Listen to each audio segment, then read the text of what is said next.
Badai Berganti Badai, karya Tuti Nonka, narator Hanifah Abu Marzuki.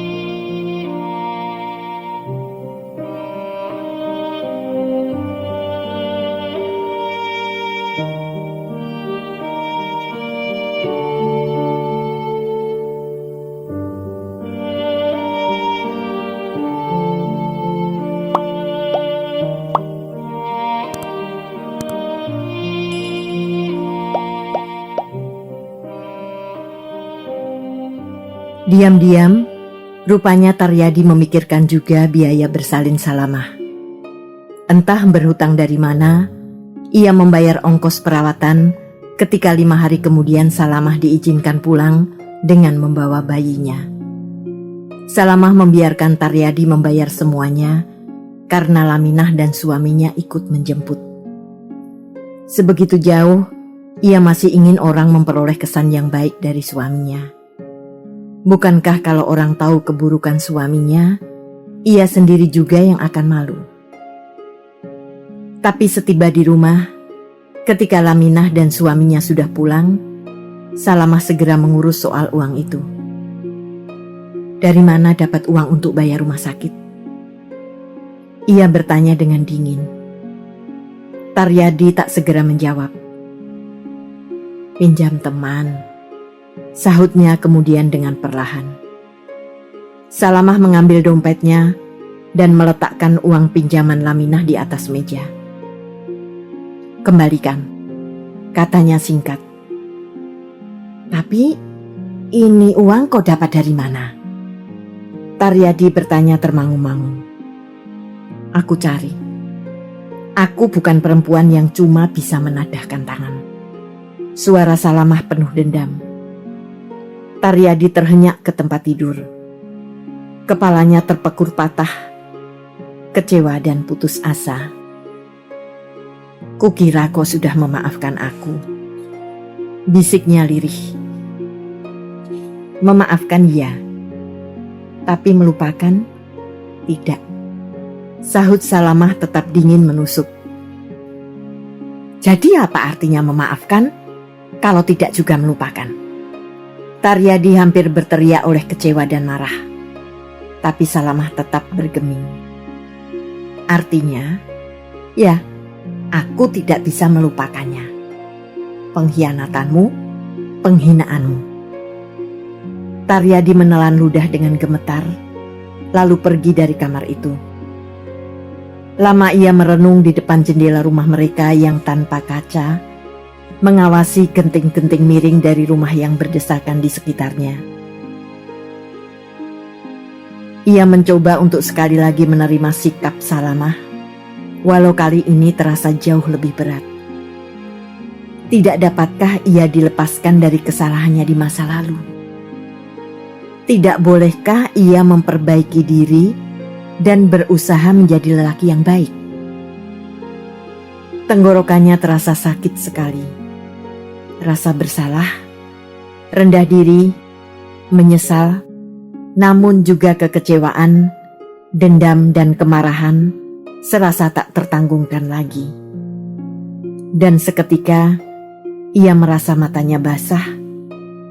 Dibiarkannya saja air mata itu dihembus angin dan meresapkan rasa dingin ke pipinya. Dari dalam kamar yang cuma dipisahkan sekat gedek, terdengar tangis bayi dan suara Salamah yang membujuk agar anaknya diam. Taryadi memandang dinding gedek dan tirai kain hijau yang menutup lubang pintu dan menghembuskan napas panjang-panjang untuk mengurangi tekanan yang terasa menghimpit dadanya. Salamah ingin memberi nama anaknya Slamet atau Bejo, agar kelak hidup anaknya selamat dan beruntung. Tapi Taryadi tak suka nama itu. Ia mau nama yang megah dan gagah, bukan nama yang berbau dusun. Ia sendiri anak dusun, tapi dusun sudah lama ditinggalkannya, dan ia merasa tak perlu kembali ke sana.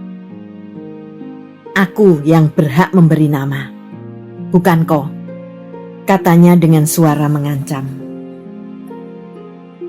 Siapa yang memberi hak itu? Aku ibunya. Aku yang mengandung, melahirkan, dan akan membesarkan dia. Kau tahu apa soal anak? Kau cuma tahu membuat anak, tapi tidak tahu tanggung jawab kepada anakmu. Balas Salamah sengit.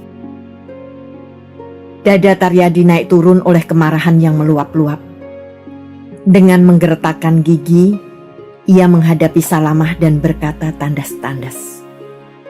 Dengar Amah, dimanapun seorang anak adalah anak ayahnya. Nama yang dipakai adalah nama ayahnya. Kau pun sesudah menikah harus memakai namaku. Kalian berdua ada di bawah kekuasaanku. Kau boleh mengarang nama sebanyak apapun untuk anak itu. Tapi yang akan diakui orang tetap nama yang kuberikan. Taryadi mengucapkan semua itu didorong oleh rasa kecewa dan kemarahan karena penolakan Salamah menerima ia kembali. Ia, bagaimanapun, tidak dapat membiarkan dirinya ditolak terus-menerus. Disakiti oleh kata-kata Salamah yang selalu mengungkit-ungkit kesalahannya. Ia harus bisa menundukkan perempuan itu, mematahkan dan mengalahkannya. Ia seorang lelaki. Salamah diam. Ia tahu Taryadi benar. Tapi ia merasa ada sesuatu yang tidak adil dalam kebenaran itu. Bagaimana mungkin seorang anak menjadi milik ayahnya? Bagaimana mungkin makhluk yang terwujud dari sempalan darah dan daging, yang tumbuh dan hidup di dalam rahimnya, yang minum dari air susunya, menjadi hak orang lain yang hanya menyebarkan benih sebagai akibat pemuasan nafsu birahinya? Bagaimana menerima kebenaran itu tanpa merasa sakit di hati? Biarlah Taryadi yang memberi nama anaknya. Biarlah orang, hukum, negara, bahkan agama mengakui anak itu anak Taryadi. Tapi ia akan membuat anak itu menjadi anaknya, miliknya yang hanya cinta dan patuh kepadanya. Taryadi memberi nama anaknya Sulistyo Pramono. Diumumkan pada selamatan selapan hari yang diadakan dengan sangat sederhana. Salamah hanya membuat nasi, gudangan, dan telur rebus yang diantarkan pada tetangga-tetangga terdekat. Ketika kesibukan usai, Laminah yang sejak pagi ikut datang membantu, berbisik ke telinga Salamah sambil tersenyum penuh arti. 5 hari lagi, Amah. Sesudah genap 40 hari, suamimu boleh mendekatimu lagi. Sekonyong-konyong Salamah merasa perutnya mual, tetapi dipaksakannya juga untuk tersenyum. Diletakkannya Pramono yang telah pulas di atas dipan, diselimutinya dengan selimut pemberian Laminah.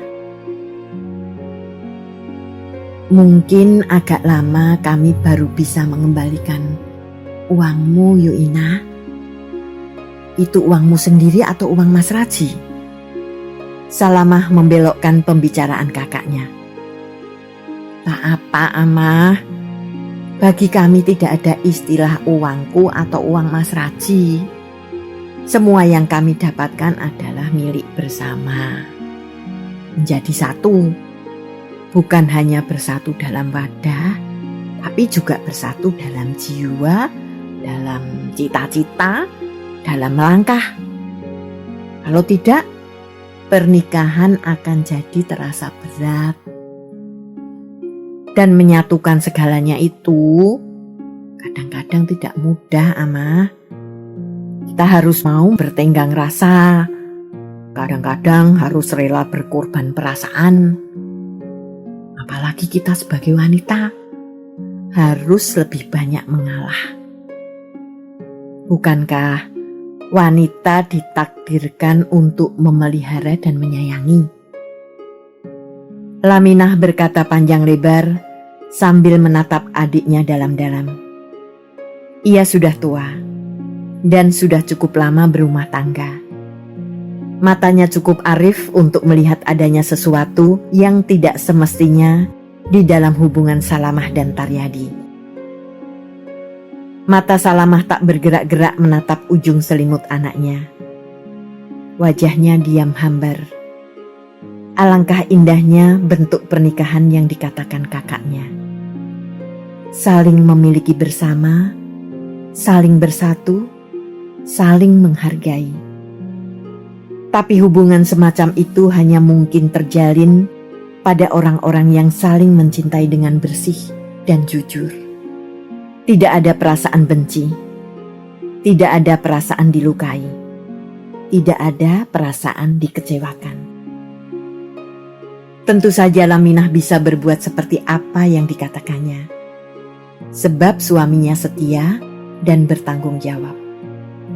Laminah tak merasakan bagaimana sakitnya dihina suami. Tak merasakan bagaimana pedihnya mengetahui suami bermain dengan sundel bolong setiap malam. Sementara ia sendirian menanggung sakit oleh bayi yang memberontak ingin melihat dunia. Tentu saja Laminah bisa bersikap demikian. Amah, tiba-tiba Laminah memegang lengan Salamah dan memandang adiknya itu dengan sungguh-sungguh. Ada apa sebenarnya antara kau dengan Taryadi? Kau tidak kelihatan bahagia menyambut anakmu. Kau juga tidak kelihatan ramah kepada suamimu. Ada apa, Amah? Perlahan Salamah mengangkat muka dan memandang kakaknya. Diusahakannya mengusir semua kesan sedih dari wajahnya. Dicobanya menyunggingkan senyum cerah. Ia tahu, mulai sekarang ia harus berlatih tersenyum cerah kepada semua orang. Ya, berlatih tersenyum tak beda dengan seorang atlet yang berlatih atletik. Melatih otot muka, walau perasaan mungkin bicara lain. Tidak ada apa-apa. Kami biasa saja kok. Memang sejak dulu Mas Taryadi kan pendiam. Aku pun begitu. Aku cuma risau memikirkan dari mana mencari tambahan penghasilan untuk mencukupi hidup kami. Apalagi dengan hadirnya anak kami, kata Salamah sambil memandang Pramono yang pulas. Laminah tahu Salamah bukan mengatakan yang sebenarnya, tapi ia tidak mau memaksakan pengakuan adiknya. Jangan menginginkan terlalu banyak, Amah. Waktu aku baru saja menikah, aku juga tak punya apa-apa. Perabot kami cuma 1 dipan, 1 meja, 2 kursi, 2 piring, 2 gelas. Jangan sedih karena kemiskinan. Kemiskinan membuat kita terlatih sabar dan menahan diri. Sedihlah kalau kau kehilangan Tuhan dari hatimu. Ia sumber hidup. Selama ia masih ada di hatimu, kau pasti tenang dan bahagia. Itulah Laminah, kakaknya yang tak pernah jauh dari Tuhan. Hidupnya tak pernah susah karena setiap cobaan dianggapnya karunia. Kesabaran dan berpengharapan adalah ciri utama hidupnya, dan pada akhirnya ia memang menang menghadapi setiap tantangan kehidupan. Kesuraman hidup Salamah berangsur-angsur tersapu hilang oleh kehadiran Pramono.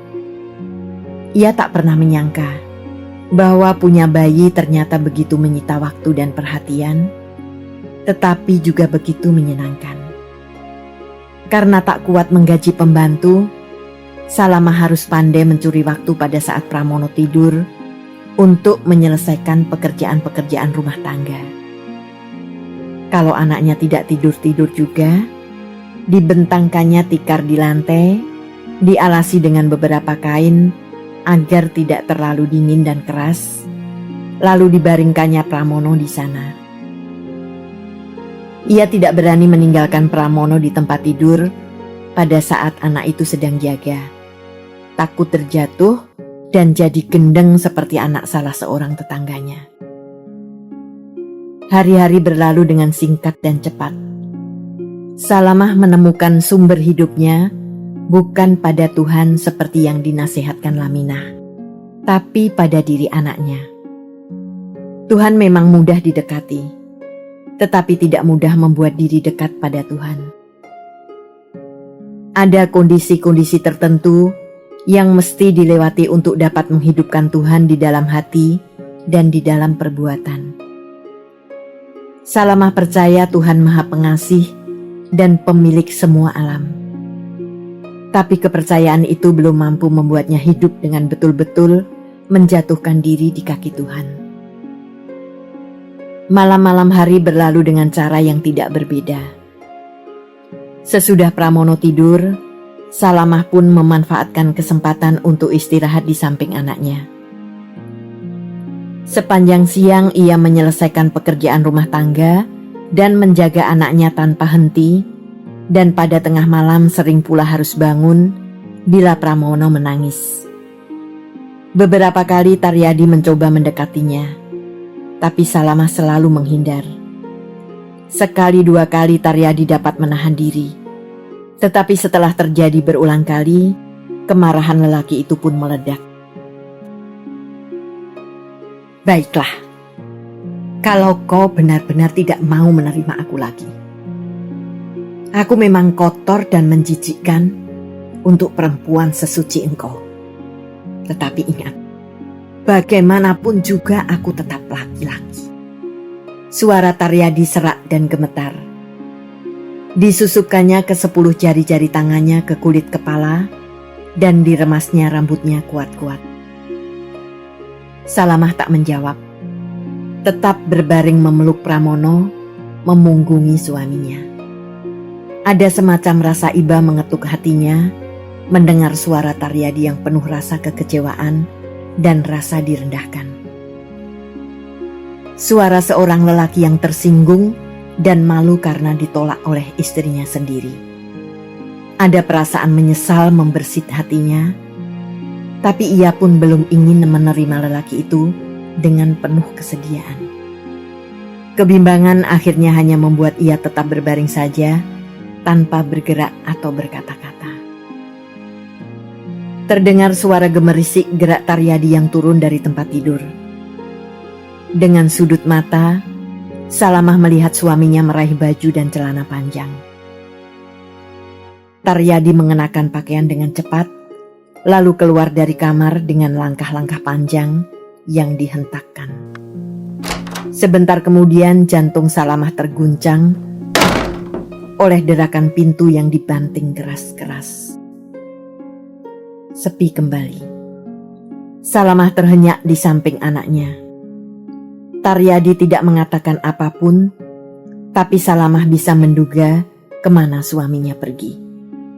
Tidak bisa tidak, ke tempat yang dulu sering dikunjunginya. Tempat wanita-wanita malam berkumpul dan siap sedia menghibur lelaki manapun yang datang kepada mereka. Tetapi cinta semu dan kecabulan dipuja dan menjadi raja. Kesanalah pasti suaminya pergi. Salamah tak tahu bagaimana perasaannya saat itu. Tidak sesakit dulu ketika pertama kali mengetahui suaminya sering mengunjungi tempat-tempat seperti itu. Tetapi juga tidak sama sekali menerima. Antara rasa tidak peduli, sedikit risau, tapi juga perasaan bersalah. Dulu ia mengutuk dengan penuh kebencian ketika Taryadi berpetualang. Kini justru ia sendirilah, tanpa disadarinya, yang mendorong lelaki itu kembali ke jalan sesat. Malam makin dingin dan kesepian. Satu demi satu cahaya lampu dan suara orang bercakap-cakap mengundurkan diri dari lingkaran gelap malam. Satu demi satu pula, bintang menggantikan mereka, menemani malam dengan sinarnya yang dingin dan pucat. Kini, malam menyambut kehidupan bersama kebisuan embun dan angin, rumput dan bintang-bintang dengan bahasa alam mereka sendiri. Salamah terkantuk-kantuk kelelahan dalam pertentangan batin yang tak kunjung selesai. Mimpinya buruk dan menyesakkan napas. Berkali-kali ia bangun dengan menggeragap, namun kantuk dan letih dengan segera menyeretnya ke alam bawah sadar. Salamah terbangun benar-benar ketika mendengar Taryadi membuka pintu yang sejak kepergiannya belum sempat dikunci Salamah. Malam telah melewati separuh perjalanannya. Salamah bangun dan duduk di depan dipan. Taryadi masuk kamar tanpa sekilas pun memandang kepadanya. Hem dan celana dilepasnya dengan gerak marah, dilemparkan ke kursi. Dimasukkannya tubuhnya ke dalam lingkaran sarung dan menggelosor berbaring di atas dipan. Mukanya menghadap dinding gedek, membelakangi Salamah. Salamah duduk termangu-mangu tanpa berkata sepatah pun. Lalu dengan sangat perlahan, ia membaringkan diri di sela dipan yang tersisa di antara anaknya dan Taryadi, beradu punggung dengan lelaki itu. Taryadi segera saja mendengkur, tetapi Salamah lama sekali tidak dapat memejamkan mata. Pikirannya melayang-layang, kusut dan kacau. Ia merasa malam itu adalah awal dari sebuah bencana yang akan datang menggulung hidupnya. Sebuah jurang yang lebar dan kelam terasa menganga di hadapannya tanpa ujung. Salamah tahu pernikahannya dengan Taryadi sulit untuk dipulihkan kembali. Ia menyadari kekeliruannya, tetapi ia pun tak mau menerima bahwa kehancuran rumah tangganya adalah kesalahannya semata. Sebab kalau ditarik ke belakang, Taryadi jugalah yang pertama-tama menggerogoti tiang-tiang rumah tangga mereka hingga keropos. Salamah selalu menghidupkan alasan pembenar ini di dalam hatinya untuk memperteguh sikapnya yang kadang-kadang goyah oleh suara hati nuraninya yang menginginkan perdamaian, yang mengatakan bahwa sesungguhnya pada dialah kunci semua persoalan rumah tangganya. Memang bukan tidak pernah hatinya goyah. Pada saat-saat seperti itu, timbul keinginannya untuk menarik Taryadi ke jalan yang bersih dan menegakkan kembali tiang-tiang rumah tangga mereka.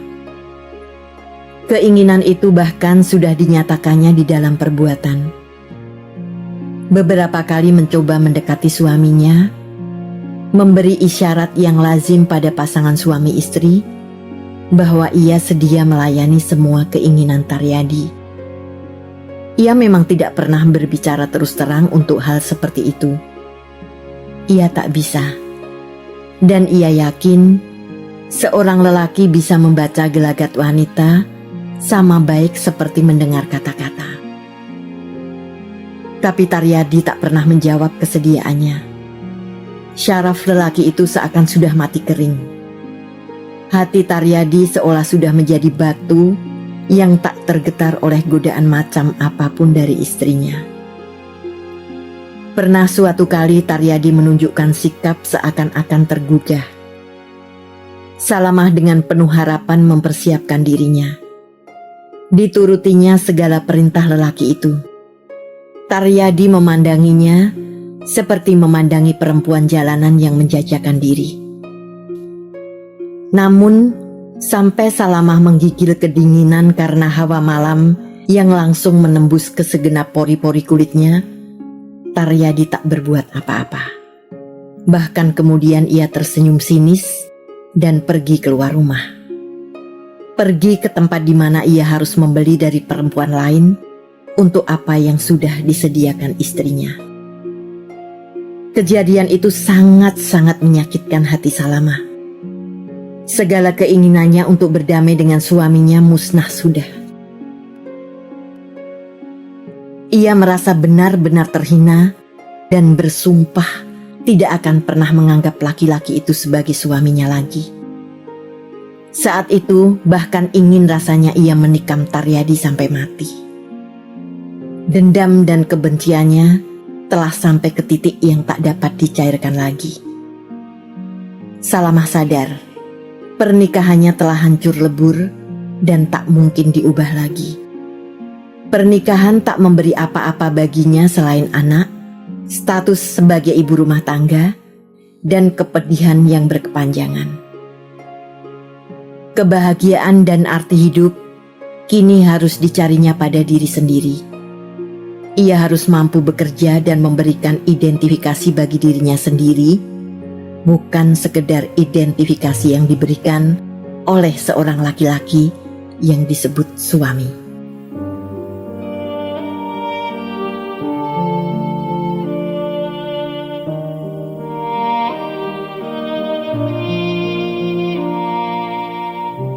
Terima kasih telah menikmati cerita ini. Tuliskan saran atau komentar di bawah untuk memperbaiki channel ini. Jangan lupa tekan tombol subscribe, like, and share.